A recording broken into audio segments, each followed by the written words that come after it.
This is the 5th Duke of Portland, and he was a bit of a whack job. In the 1800s, he lived here in Welbeck Abbey. He was so introverted he had his meals delivered to his room by a miniature train. Employing 15,000 workers, the Duke constructed under the house a 250-foot-long library, 15 miles of tunnelling, and the largest ballroom in England capable of accommodating 2,000 guests. A touch ironic considering the man would hide behind an umbrella if anyone approached him. Probably put water on his cereal as well. My birth country has a long-standing habit of excusing borderline insanity as some kind of charming eccentricity, but it isn't just my country. History is full of wonderful and great oddballs, many of whom we have forgotten. And none of them are you, because you will never do anything remarkable with your life. Why not? Sorry about that. 1805, and the poet Lord Byron, or just Byron then, has enrolled in Trinity College, Cambridge. He finds out dogs are banned. Alright, Byron says, what about bears though?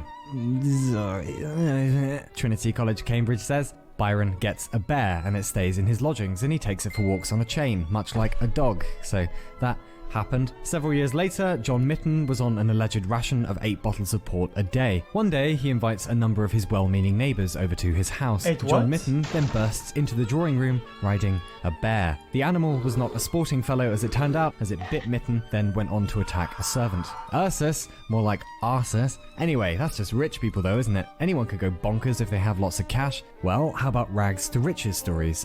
None of them being you because you will never do anything remarkable with your life. Early 1800s, and Qing Shi, apologies for pronunciation, is a Chinese prostitute. Somehow, she meets swashbuckling motherfuckling pirate Zheng Yi and they decide to get married. They grow Zheng Yi's pirate fleet from 200 to 1800 ships, or about 70,000 men and women. When Zheng Yi died in 1807, his widow took over the fleet and Qing Shi became empress of one of the largest navies in the world, and a pirate navy at that. Now, admittedly, one answer you may not expect to the question, what do pirates need more of, is accountants, but they did. Qing Shi introduced taxes and laws to her pirate utopia. Loot had to be registered before it was distributed among the fleet, and if you disobeyed Qing Shi, you were free to hang up your pirate hat and go your separate way, just as long as you left your fucking head behind. She wandered about from Canton to Macau, beating the shit out of the Chinese, British, Portuguese, Yar, etc. Until finally the government offered her and her pirates amnesty, which is a bit like if you stole everyone's kettles and they responded by inviting you over for a cup of tea. Her power was slipping away anyway, so eventually she accepted, the fleet disbanded, quite a few of her pirates got cushy jobs, and Qing Shi took a piratical sabbatical, kept her fortune, and was given a noble title, effectively becoming a member of the aristocracy, set up a gambling house, and lived a relatively nice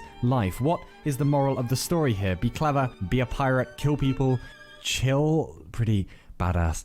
Anyway, then again, there are plenty of great humans who weren't necessarily unusual or eccentric, they were just doing the right thing, or trying to, again, unlike you. In 1983, Lieutenant Colonel Stanislav Petrov is monitoring the Soviet nuclear early warning system and notices that 5 nuclear missiles are apparently inbound from the US. Petrov has a choice. He either picks up the phone and reports this to his superiors and initiates probably a Russian response, meaning nuclear war and potentially millions of casualties, or he doesn't. He has a bit of a think. 5 missiles does seem a bit unlikely considering the US at the time has thousands to play with. As you may have guessed from the fact that we are still here, Petrov did not report the strike and decided the warning was a glitch, which indeed it was, thanks to sunlight reflecting off of the clouds. So, Bolshoi spasiba. What if he didn't, dude? How many people would have died? Like millions? This is Semmelweis, who was to medicine what the chief iceberg inspector must have been to the RMS Titanic. Semmelweis was a doctor in the 1800s, and he noticed that, now, I hope you're sitting down for this, washing your hands before delivering a baby actually stops women dying, particularly from what was then called childbed fever. Humans wouldn't discover germ theory for a while yet, but it didn't matter. Semmelweis knew that something changed when doctors kept their hands clean. So he informed the medical community of this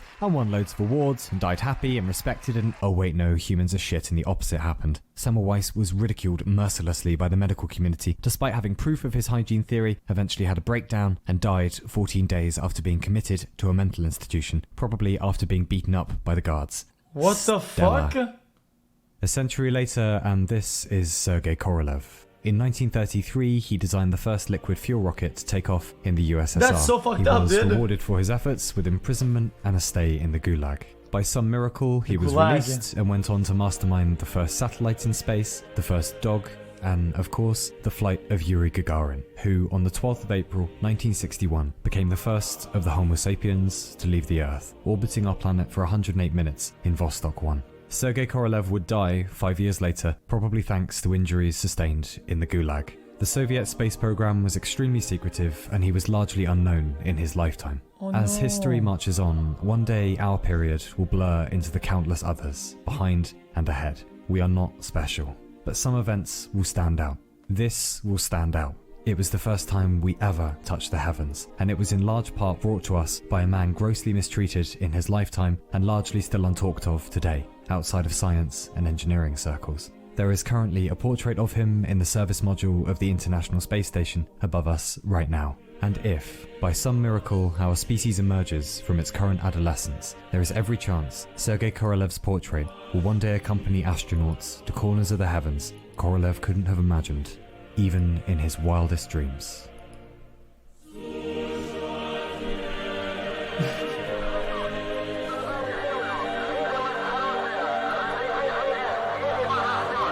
Oh, my comrades at Maxi Mike, dude.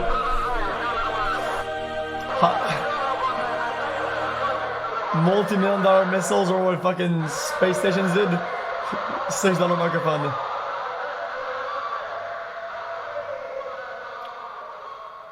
Shit sounds like a fucking Modern Warfare 2 lobby. So, exactly. in light of all this, what makes a great person of history? Well, let's start with 2 born to ideal parents' eggs. Yes, lovely.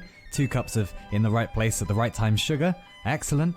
3 cups of natural talent flour. And finally, 2.5 teaspoons of greatness. Now, where is the greatness? No. Oh, that's right. We don't have any in at the moment because it doesn't fucking exist. For the longest time, I believed that there were 2 types of people. The knowers, who knew what they were doing with their lives, and then the feckless plebs like me, who were just wandering idiots going from plan to misguided plan. 30 is now spitting distance away from me, and you know, the most traumatic part of exiting one's 20s isn't the sudden random failure of body parts, nor the blissful crushing hug of student debt, or even losing the ability to party past 6 in the morning and not die. It is the realization that this model is bollocks, because these people do not exist. Now, clearly expertise exists. Don't trust a barista to fly your plane, nor a pilot to make your double frothy laxative anxiety juice, but when it comes to wisdom or working out how to be happy, or big boy and big girl meaning of life stuff, no one has a damn clue what they're doing. Not your heroes, not the smartest among us. When it comes to matters of the soul, it is open season. And this is a wonderful thing, because it means that as far as art or innovation goes, the world is anarchy. And while you may have convinced yourself that there's no point trying to do anything groundbreaking or novel because someone will do it better, whoever the greats are that you respect, obviously they had the same doubts and they pushed through it. They were intensely interested in or devoted to something, while simultaneously feeling lost all the time. A long period of confusion isn't a side effect of trying to do something radically interesting, it's the price of admission. We forget that Van Gogh was 27 before he even bothered trying to paint properly, that Darwin told us, "I was considered by all my masters and my father a very ordinary boy, rather below the common standard of intellect," that Emily Dickinson was barely even recognised during her lifetime, that it wasn't until 100 years after Melville's death that anyone really gave a damn about Moby Dick. They were beset on all sides by mean critics or the worst critic of all, themselves. Cthulhu's dick. I have heard of art classes where the teacher begins the first semester by assuring the students they'll never break through and it's pointless to try. Rejection letters writers received instructing them to put down their pens and never bother at it again. Vacuous, jaded bollocks that convinces young artists to give up. But may I humbly recommend that if one is informed you will never do anything remarkable with your life, perhaps the most appropriate response isn't, "Yeah, you're probably right," but rather, "Fuck off, and who the fuck are you anyway?" The shit they will tell you. You've had all your good ideas, it's all been done before, you're too old, too young, too dumb, there's nothing new under the sun. Let's say your lifespan is 80 years, or about 29,200 days. If you're 18, you're about 6,500 days through. 28, about 10,000 days through. 38, about 14,000 days through. Regardless of whether one believes in an afterlife or not, these days are not coming back, and there is not enough time to listen to cynics. By the power of Grayskull, look at where we are, historically, technologically, galactically, the whole game. This isn't normal, is it? Act without expectation. Make cool stuff just because. Give cats fishies always. Oh, for fuck. Have you been editing the script again?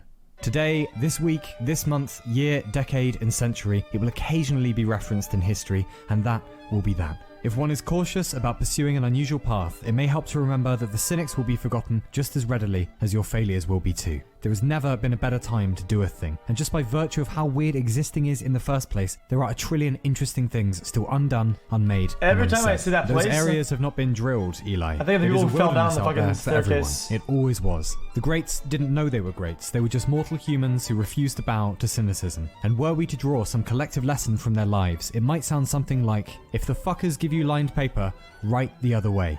In your projects, in your silly pursuits, in your unlikely follies, and your expeditions into the abyss to recover those strange mental metals you will fashion into something no one has ever made before. I wish you the very, very best of luck.